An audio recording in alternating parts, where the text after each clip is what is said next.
Very glad to see all of you here.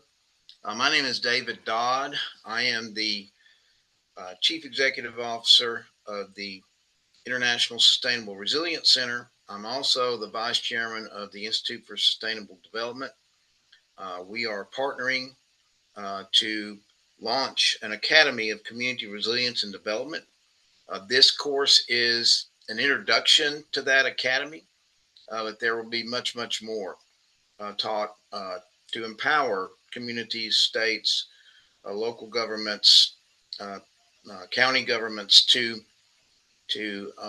have the ability for their own selves to become more resilient. As we know, there have been some major changes with the Federal Emergency Management Agency, and more the burden of, not the burden, the responsibility of disaster recovery and resilience is going to be given to the states and therefore to counties and communities.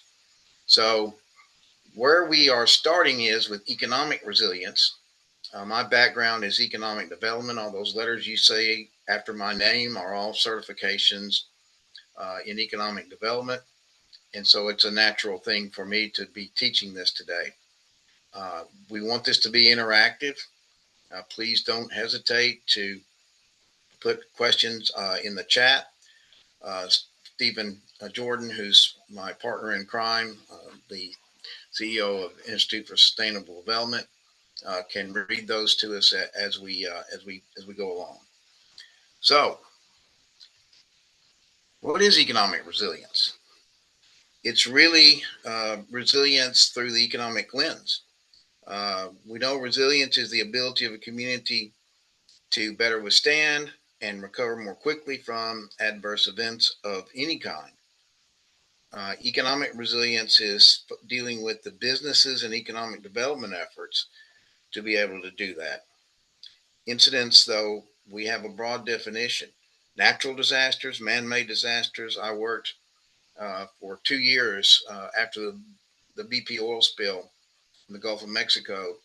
Uh, I guess now it's called the Gulf of America, uh, helping fisheries in the affected areas recover. So man-made is just as damaging as natural disasters, but also includes pandemic, economic upheavals, civil unrest, acts of terror, armed conflicts, and now the newest is cybercrime and cyber attacks. And the fact is that, according to the United Nations Disaster Risk Reduction Office, cyber attacks are 4 times more likely to occur during and immediately after disasters. So those two really are intertwined. So when we think about that, how do we master this? How do we master economic resilience? Well, the first thing is looking at economic development initiatives that create long-term economic stability. And we have a terminology here: stresses and shocks. So, stresses are chronic issues, whether that's the economy not being very stable, not being very diversified, whether that's infrastructure that's decaying. Those are all stresses. And then when the shock occurs, uh, the the response for post disruption recovery is so important because shocks are disasters. And so I live in New Orleans, very, very familiar with hurricanes and what they can do and how destructive they can be. But there are all types of disasters, both again natural and man made. Tornadoes are an issue in a lot of places now. And the other thing that's really important is that whether or not you believe that man causes climate change, there's no doubt, it's just a fact that things are changing. Disasters are becoming more severe, they're becoming more frequent, again, highlighting the absolute need to be more resilient. So, again, if you are thinking about uh, these other things such as cyber threats, terrorism, of course, the pandemic was, we all know what kind of destruction that did to our economy. But again, all of these things are really looking at how they affect the economy and the economic shocks. Artificial intelligence is, again, there are predictions that it's going to have a massive impact on employment, on the ability of communities to attract new jobs and investment because of the efficiencies that AI creates. And again, as it continues to evolve, there is a real fear that it's going to create massive employment disruptions. That's as much a disaster as a hurricane or flooding. So what we want to try to do is take a three-pronged approach. The first is planning, and that involves identifying the economic vulnerabilities, developing strategies for long-term durability. The second is establishing information networks. The most important, I've been asked this many times. I've been doing this, by the way, for 20 years. I started in this with Hurricane Katrina. And I've been asked along the way, what's the most important ingredient in making a place more resilient? And it is absolutely communication and collaboration. Those are the most important things. So once you have your vulnerabilities identified, then you start putting together people that represent different parts of the community. And I'm also asked, well, who should be in an economic resilience committee? And I say everyone, because although we don't think of social organizations, religious organizations as a part of the economy, in fact, they do, and they have an influence on the economy. So when you put together a group and you're looking at economic resilience, you should have broad representation from throughout the community. The other thing you should always do, always start with your emergency management organizations in your city, your county, your state. They need to be at the table absolutely from day one. They play a critically important role. You can't have a really great recovery. You can't be really resilient without having that response mechanism plugged into everything that you're doing. And the term resilient recovery came about after after a significant weather event happened in Oklahoma. They had 5 tornadoes. They had massive flooding. And in recovering from that in 2014, we first came across the concept of let's make this place recover better, build back better, which is what FEMA now says. Make this recovery something that's going to strengthen the community, that's going to strengthen the economy for the next time. So again, how that manifests itself is, again, collaboration, private, nonprofit, local, state, and federal organizations all working together. That's the way this happens.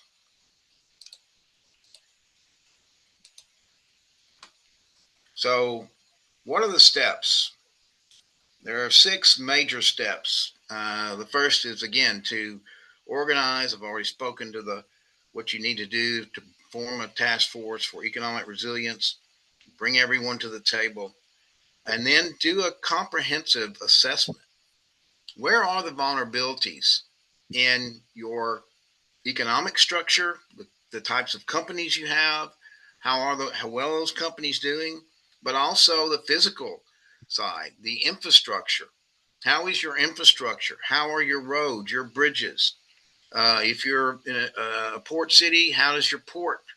If you have an airport, how resilient is your airport? I worked for 5 years on and off in Puerto Rico for recovery from Hurricanes Irma and Maria in 2017. And one of the things we looked at was what would happen over time with sea level rise to Puerto Rico's major airport in San Juan. And what we found that you put that out 20 years based on projections of sea level rise. And in the case of a hurricane or a major flood, that airport would be underwater. So this is what you have to do. You have to look out, not just what's happening today, but look at what could happen in the future. And doing those assessments helps you understand the need to be better prepared. So, again, identify your shortcomings based on that assessment and then gain knowledge. And we're going to go through some sources of information and knowledge. It's really important. And there's almost, in my opinion, too much information out there about disaster resilience, but that's better than not having enough. And what we've seen globally, and this affects every community in the United States and every community in every country, is we've seen a rapid increase in investment from large organizations, philanthropic organizations, also development banks around the world in what they call climate adaptation. We don't say that in the U.S., but that's really what it is, and that creates both opportunities and maybe some risks. Because you can have too much money sloshing around and some of it could be wasted. So we really have to keep an eye on where we are investing, how we are investing, and what is the return in terms of reduced losses in the case of a disaster. David, Yes, I have a quick question for you. Who owns the development of all of this? Who should be driving this? Is this something that emergency management should be no, driving, or no. do you see it as being driven from the chief executive's office of the city or the It's a county? combination, Stephen, of the community's leadership or county leadership, state leadership, and the economic development organization has to play a critical role in this. And there are very few communities, even smaller ones, that don't have either access to either their own economic development organization. More rural communities generally have regional economic development organizations. And many of you are familiar with economic development districts that are partially supported by the Economic Development Administration. There are almost 300 of those around the country. And if you're in a smaller community or rural area, that's who you should be talking to. And the There's a follow-up question here. Yeah, What should the relationship be with the emergency managers? I already said it. They have to be at the table. You have to reach out to them right away. You cannot do this successfully without involving the emergency management organizations that serve your community, whether that's local, county level, or state level. They need to be at the table because what you do is going to impact them, and what they do is going to impact you. So that's the answer. And then the other thing that is really important is where are you going to get the resources? Where are you going to get the funds? I just talked about this rapid increase in funding for resilience, but a lot of that's occurring in less developed nations. So here in the U.S., where can you go? And there are sources. Again, private foundations have really stepped up in their commitments to funding uh, uh, resilience operations, and your industries should also be invested. Again, ownership is far superior to passivity from your business community. And believe it or not, they're gonna see. They already do see. They see the benefit in this for them. The number one cost of disasters, economic cost of disasters, is not direct damages. It's business interruption. It's interruption of the processes, interruption because your employees are preoccupied trying to recover themselves, interruption with your suppliers, with your customers, transportation issues. That's the number one cost. So you really focus. You have to start there and looking at, okay, what do we do to minimize the disruption that's going to occur to our business community?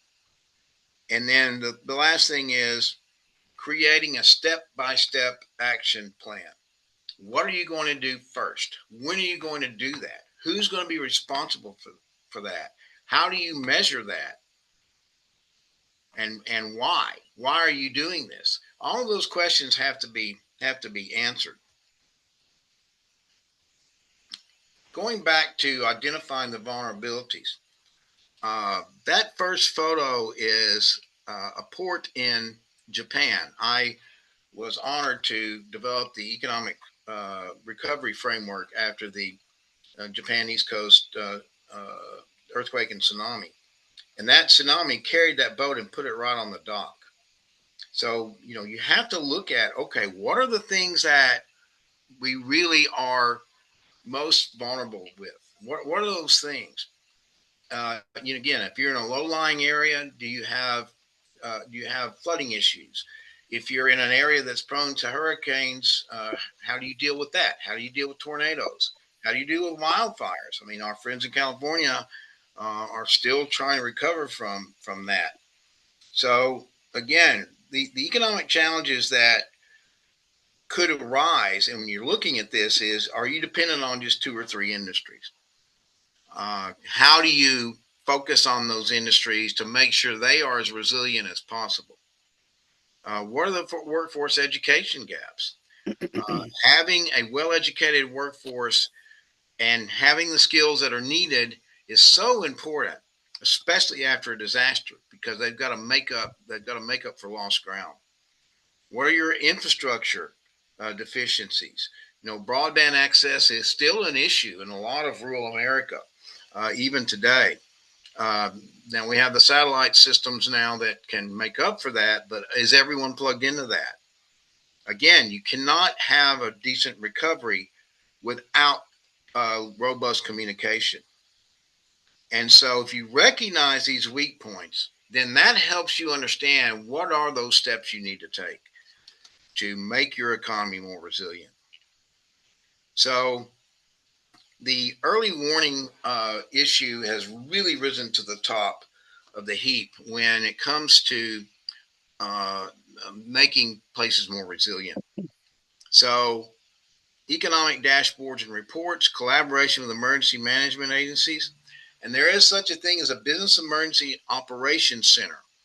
And that basically is a place that's very well protected, that's safe, that has redundant power, so that can be a spot of communication and warning for businesses, for the business community. And there were several of these in operation, and FEMA actually has a guide on its website about how to establish one of these. And you don't think about millions of dollars. Think about having a place where the emergency management people can interact with the business community and give them the information that they need to make decisions about how they're going to withstand this event, this disruption.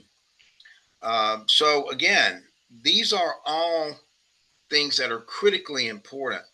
And it goes back to that one thing I keep saying is communication. So you have to be flexible as well. So, do you have emergency funds for business? There's this concept, and it's really important because according to FEMA, within 3 years after a major disaster, up to 40% of businesses are going to fail. 40%. And if you have businesses that are damaged, that have again interruption, they're not bringing in customers, or they're having issues with their suppliers and their customers. If they're a manufacturer, then they're going to need money, and they're going to need it right away. And the problem is this thing called the valley of death is the time between a major disruption or hazard, as they're called, and the time that federal and state funding can arrive. And that's where a lot of businesses fail. So if you can take steps to secure some commitments, you don't have to raise the money and have it sitting in a pot. You can have commitments from, again, financial institutions, other organizations, that they will help raise just a small amount of money for each business. My dear friend Rob O'Brien is famous for leading the recovery of Joplin, Missouri, after it was completely destroyed by a huge tornado.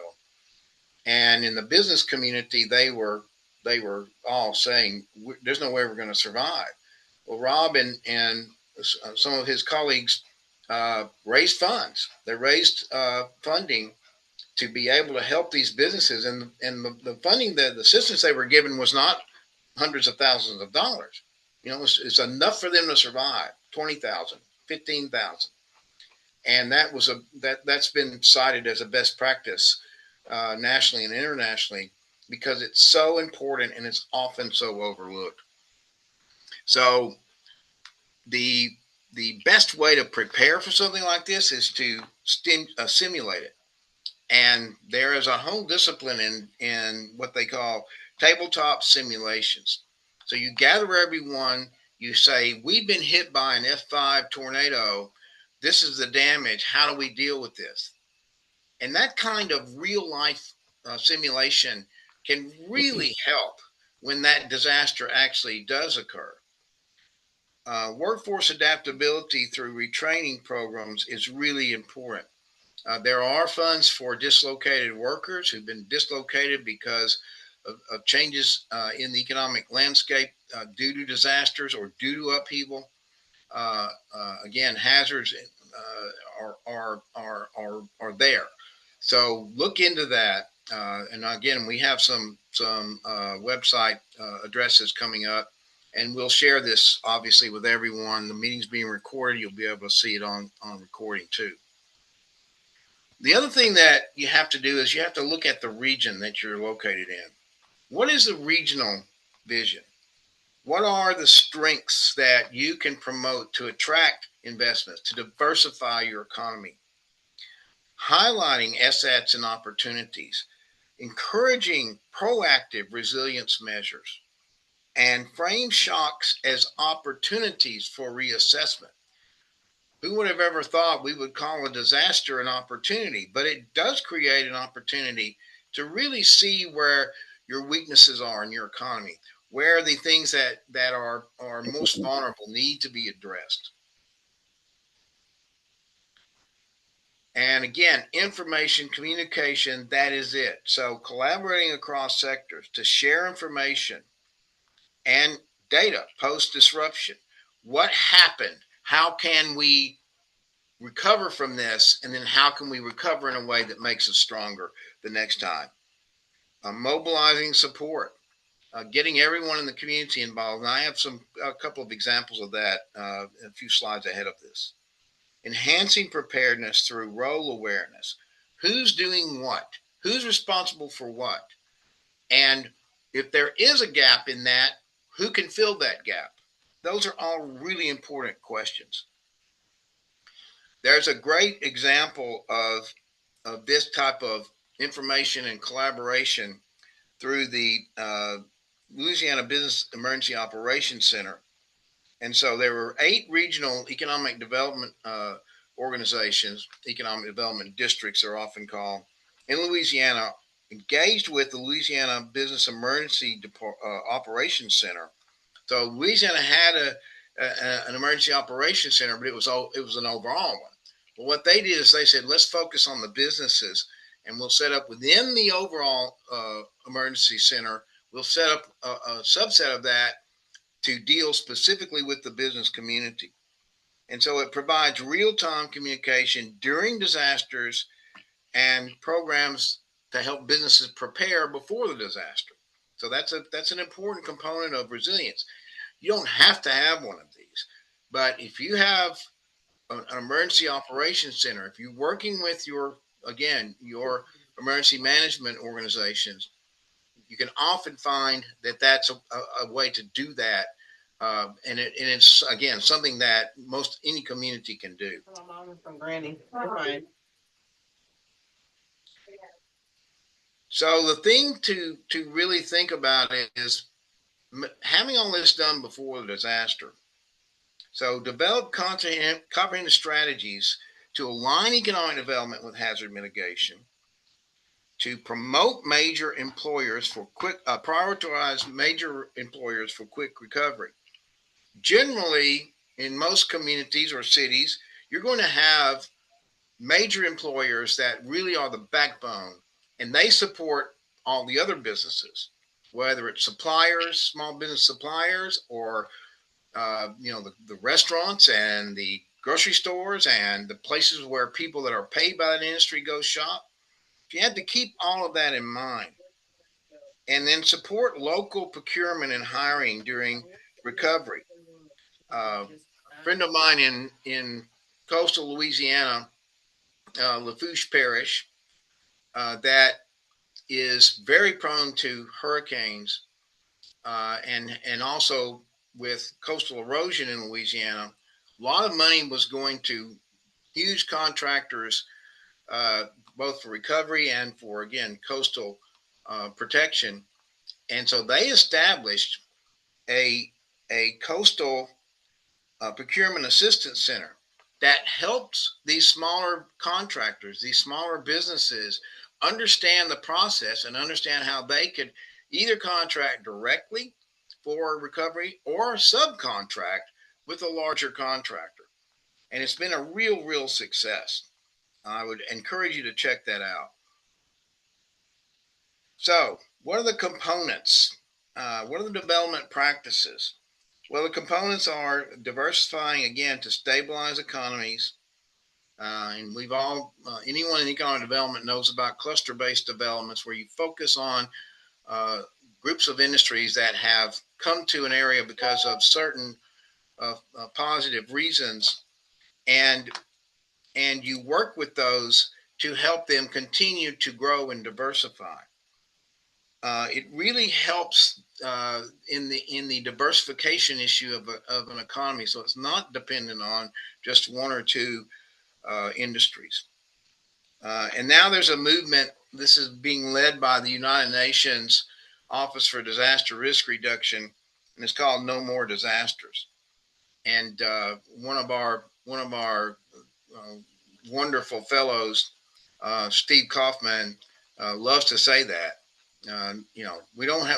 We create disasters. There are hazards, there are events that occur, but it turns into a disaster when we're not prepared. And a lot of that has to do with where things are built, how well they're built, and the issue of making places. And this goes down to homes. This goes down to from all the way at the big infrastructure facilities down to the homes, making sure that they are ready and prepared. The tiny town that I grew up in, 1,600 people, uh, there was a flood in 2016, significant flooding, and they had a water intake that was only 4 feet the above the water in this river that flows through that town, and it was rendered useless because the water flooded its electrical motor. The water flooded it, and the town didn't have any water for about 2 weeks. Well, you imagine that, going without water. And so the solution was not complicated. Just raise the pump, raise it, 10 more feet, so that happens again, it's not going to go out. And again, we tend to overcomplicate things sometimes, and the solutions are really simple. Supporting workforce adaptability with new skill development programs. The Workforce Investment Opportunity Act provides for funding for things like that can help the workforce be more agile, be ready to shift if there's a shift in employment because either of a disaster or in many communities, again, the tiny community I was raised in, we had a horrible disaster. It wasn't natural. It was the closing of the two really anchor businesses in that community. And we had to really focus on how are we going to bring more industry in? How are we going to bring more businesses in that can support the community? And then the other thing is avoiding floodplain development. That goes back to no more disasters. If you allow development in a floodplain, then you're asking for problems. And everyone hates the word planning and zoning, but the fact is sometimes it's very beneficial for the community to have standards and to have identified these risks and trying to mitigate those risks through a variety of means, including standards for how things are built. Japan is a very earthquake prone country. And in Japan, they have extremely tight regulations on where you can build, how you can build, how massive, how resistant to earthquakes those structures have to be.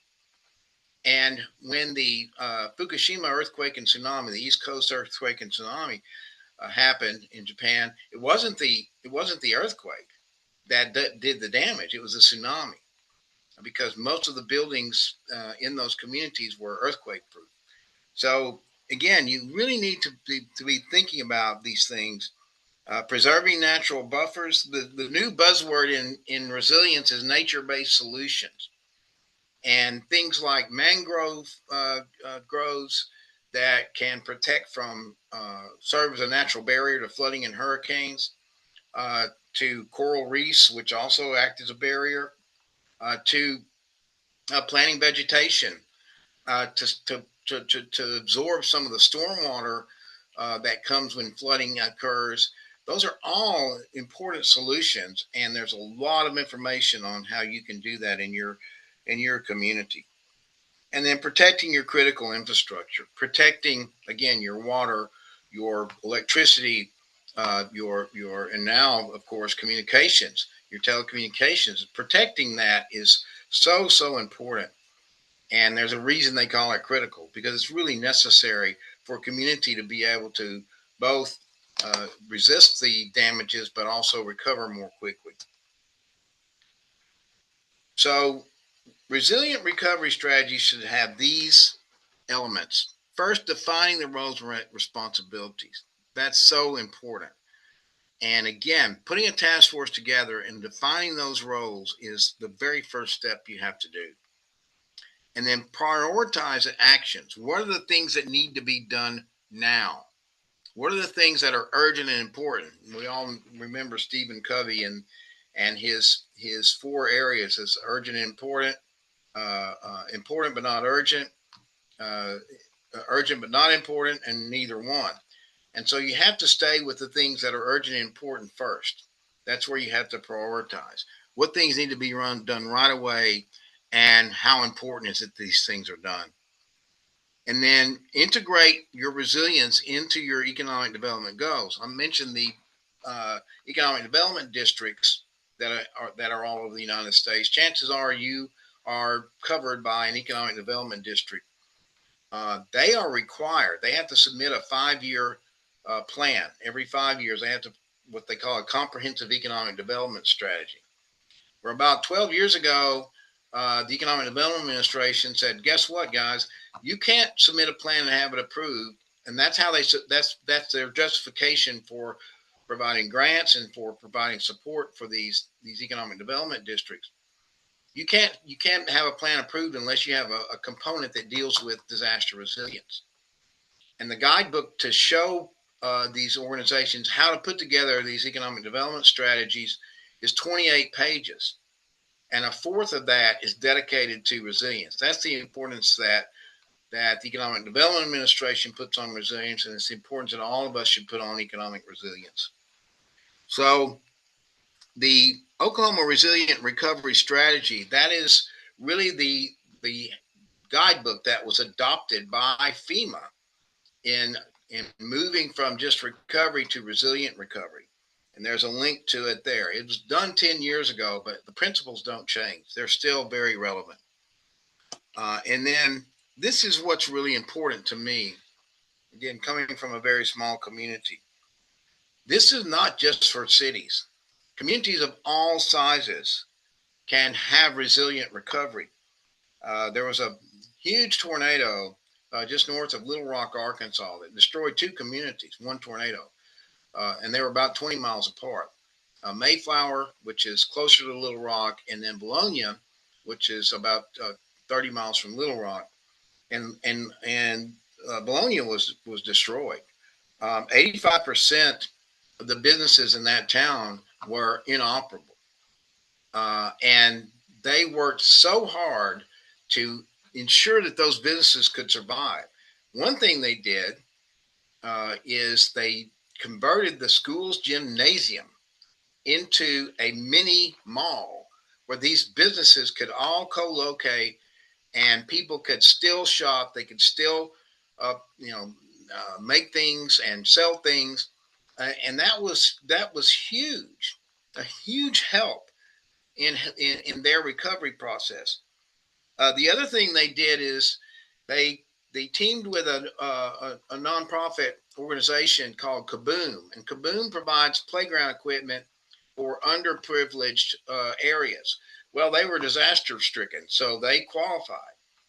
And this is a town of 4,200 people. There are over 500 people that coalesced in one day and rebuilt their park that was destroyed using that equipment, using their own donations and equipment, and it was remarkable to see. And then in Choctaw, Oklahoma, which is a little larger, it's a suburb of Oklahoma City, 12,000 people, it's where the Choctaw tribe is located. But the community, they were hit hard with high winds and flooding. And so what they decided to do was create a mutual aid network where the businesses in that community would come to each other's assistance, would actually lease out a part of their operation space to allow their businesses, the same businesses in the community, to continue to operate, which is so important.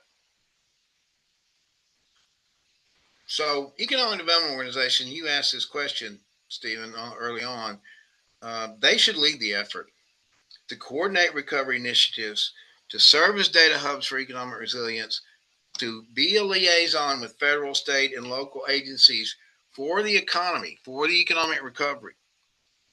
And a best practice example is an economic development organization in Northern California. It's north of Sacramento, two counties that have a robust resilience effort.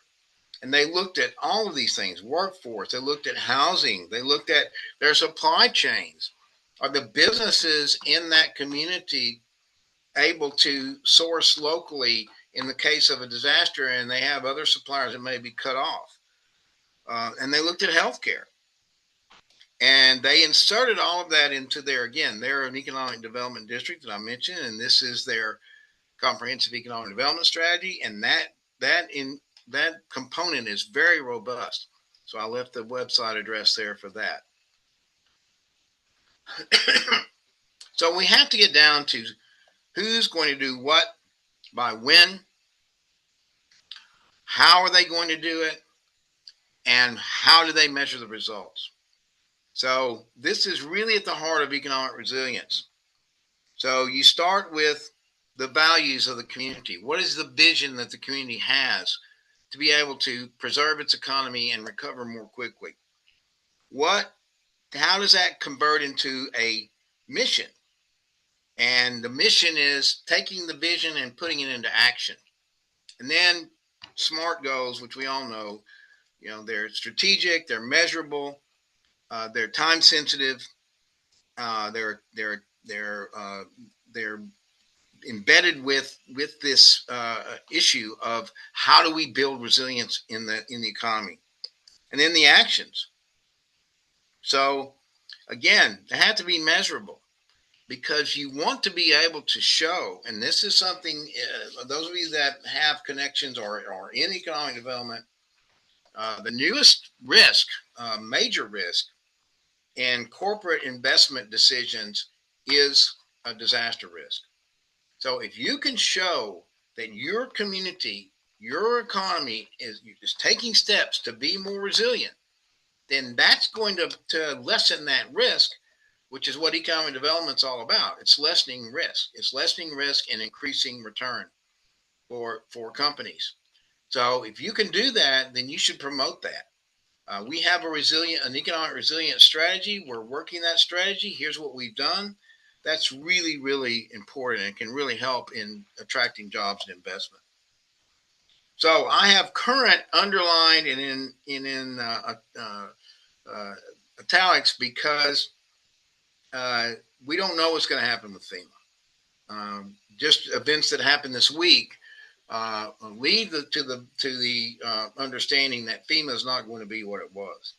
But right now, they still have these resilient recovery tools. If you are affected by a disaster, one of the things that you can do to try to help yourself recover and be more resilient is apply for a hazard mitigation grant from FEMA, and those are given to communities, but they have to go through this process of showing that the benefit of that grant is going to outweigh the cost. And so FEMA has a great tool, and it's called a benefit cost analysis. If I can run it, anyone can run it. I'm technologically impaired, and I have no problem using that tool. So I'd ask you to take a look at it. And then there's the National Hazard Risk Assessment Program that looks at hazard risk, looks at disaster risk. How do you assess that in your community? And this is overall, not just your economy, but your community as a whole. And they're intertwined. Your economy can't be resilient if your community is not resilient. And then Hazard Loss Library, which has assessments, tools, and shows you how to use those. Recovery Resilience Resource Library, again through FEMA. And then Risk Map, which is a multi-hazard risk estimating tool that's offered by FEMA. So there are some tools out there now. Now, how long they'll be there, I don't know. So don't wait. Make yourself familiar with these because you can learn from every one of those. You can learn valuable lessons.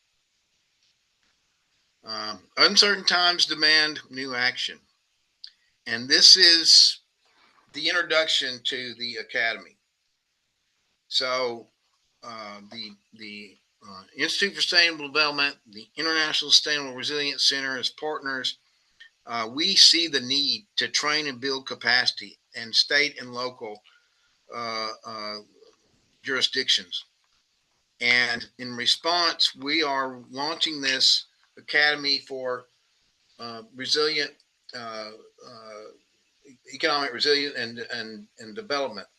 And the real purpose of this is to applied learning is the most effective method of learning. So we want to do regionally based in every region of the country that we can, applied learning taught by seasoned professionals, leading to a certification program. So this is our attempt as two nonprofits to come together and put on a training and skill development program for communities, for counties, for states that are being faced now with this new responsibility. And it's designed to build this capacity for long-term resilient recovery and embedding resilience in every step of recovery. And we are really uniquely qualified to lead this because we have over 60 professionals between the two organizations who are all seasoned professionals, not college interns. Nothing against interns, but the people in both of our organizations have the capacity to really educate and share knowledge and again real life experiences with communities and counties and states. Here are some additional resources.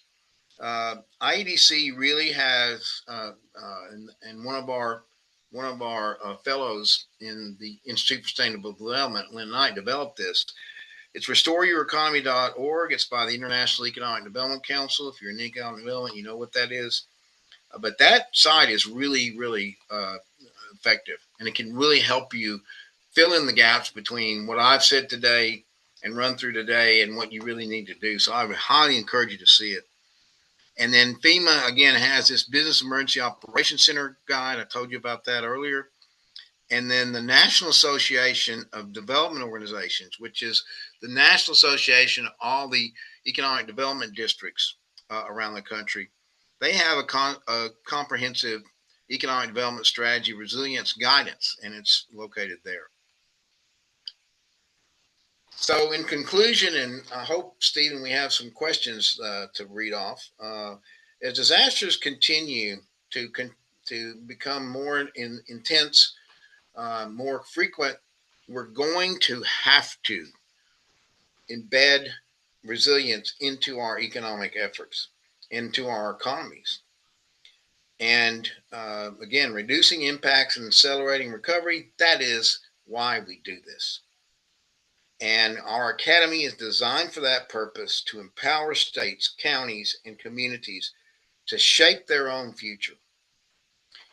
We are applying for grants from the Economic Development Administration to launch this in at least 3 regions of the country. All of those grants require a 25% match.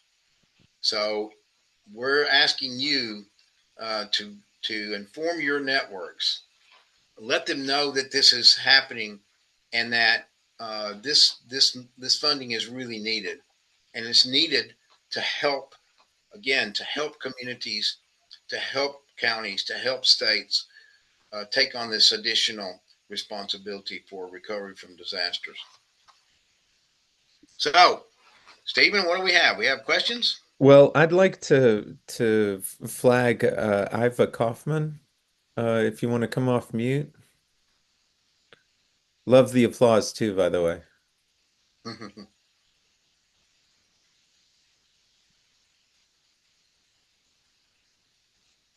Okay, while Yeah, I mean, did you want me to pose the question?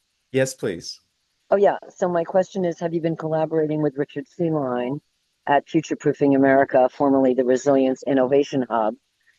They were intimately involved in the designation of the resilience zones during the Biden administration. And Yes, we know it, Richard and have yeah, worked with him. I'm actually Richard's on my advisory board. I'm actually one of his advisors as well. So yes, the answer is yes.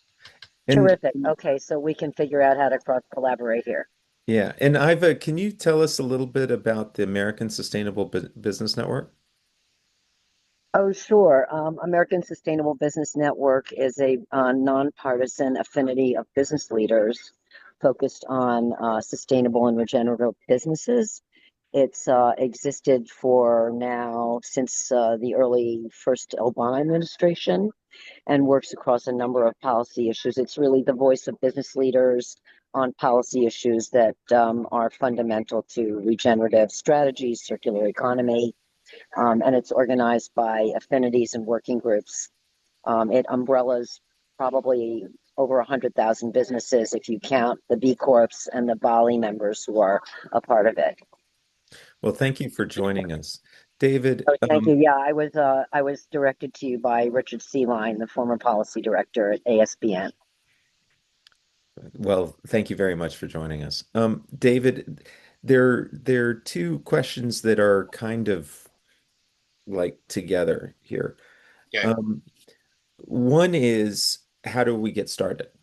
You know, if the county doesn't have any of this in place, uh, how does it get started? And then the second part of the question is there a county that X, Y, or Z person could look to maybe serve as a model? The first part of that is bring everyone together, and I listed off the entities and the people that need to be at the table.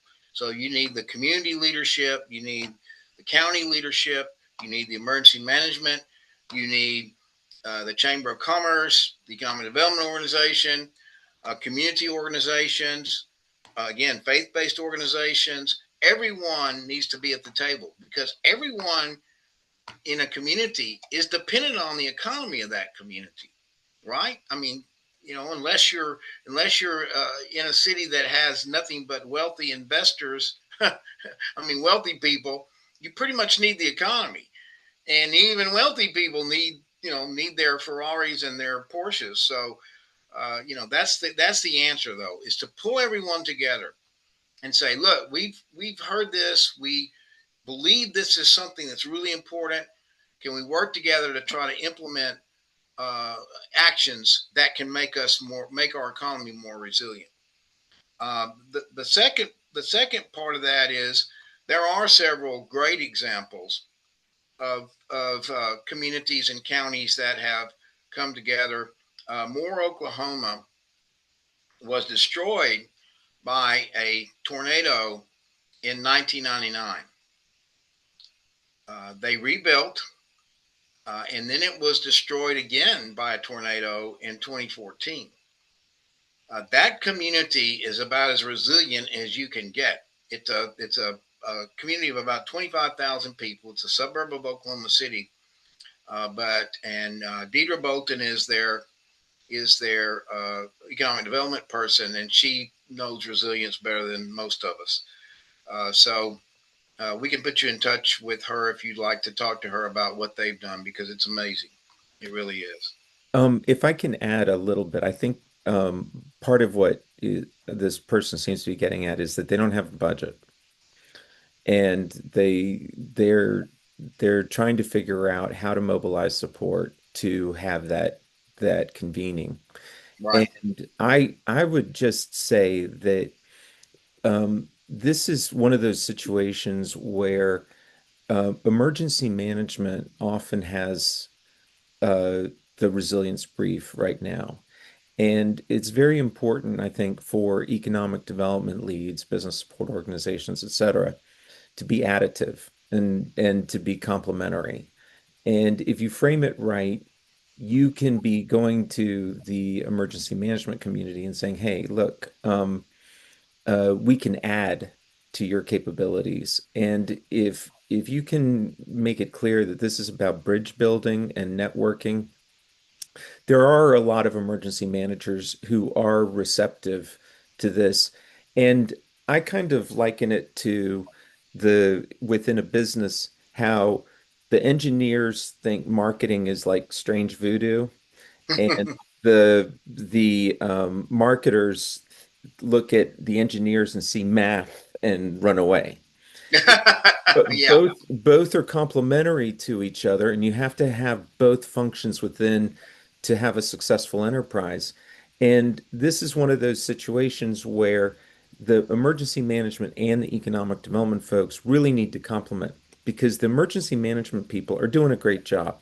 It's amazing. It is just absolutely amazing that fewer than 300 people were killed with Hurricane Helene, or that what 35 people died because of the Los Angeles wildfires.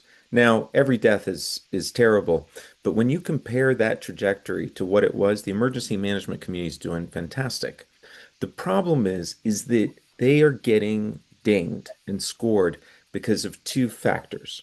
One, the displacement of people, and two, the economic costs, which have doubled every decade since FEMA was founded. So the emergency managers have an incentive to work with you and to partner. And so that's why what just to add on to what David was saying is that if you don't feel like you have budget and you don't know how to get started, the best thing to do is to go to the emergency managers and say, "Hey, we're on your side. And if we work together, then you guys won't get dinged for things that they're not that you shouldn't be responsible for.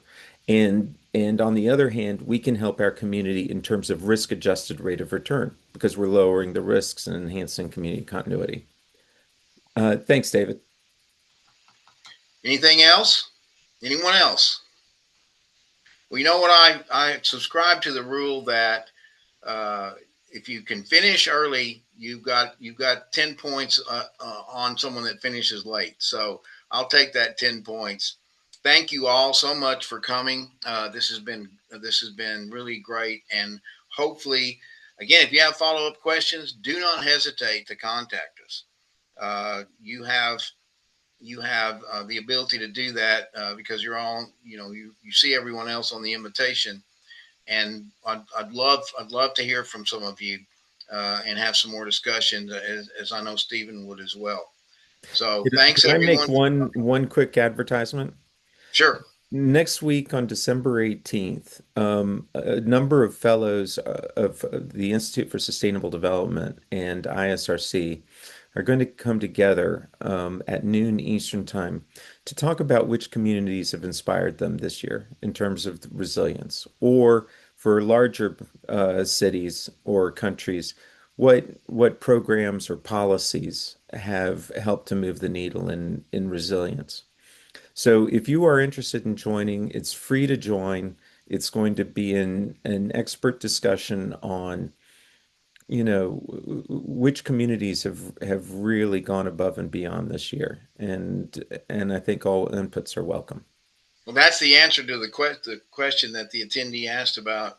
Can you cite some examples? We're gonna have some really great examples at that event. So thanks for mentioning that, Stephen. Yeah.